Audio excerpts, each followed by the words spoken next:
Nas rúas de Ribadavia non se fala doutra cousa. Este ano queren estrear novo alumeado, o que acompaña o premio do concurso que organiza unha coñecida marca de bombóns Juntos Brillamos Más. Aquí estámoslo vivindo con moitísima ilusión, pódese palpar nas rúas de Ribadavia, a xente está moi ilusionada coa posibilidade de ser esta vila galardonada con ese premio e ese alumbrado de Ferrero Rocher, pero bueno, o que temos que facer agora, daqui ao remate, pedirlle a toda a xente que vote por Ribadavia na páxina web de ferrerorocher.com para conseguir que Ribadavia sexa a capital do Nadal a nivel nacional. A verdade é que xa estamos notando que hai moita xente visitando Ribadavia por curiosidade, incluso hai quen chama o Concello preguntando cando é o día que se vai encender o alumbrado e demais, e todo o mundo lle decimos que de momento o que hai que facer é votar, pero si todo vai ben, pois o día a gala estaría prevista para o Concello que gane, ben sexa Ribadavia ou ben sexa Viar, estará prevista para o día 12 de decembro,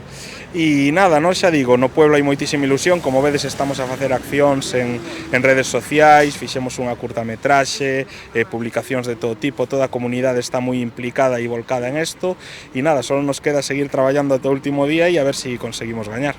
Despois de superar a outras vilas de España, a capital do Ribeiro está agora na final e agarda conseguir o seu alumeado, un premio que vai máis alá do decorativo. O alumbrado é un alumbrado especial que vai a provocar un atractivo turístico importante para Ribadavia e que despois queda para o Concello, quedaría para o Concello.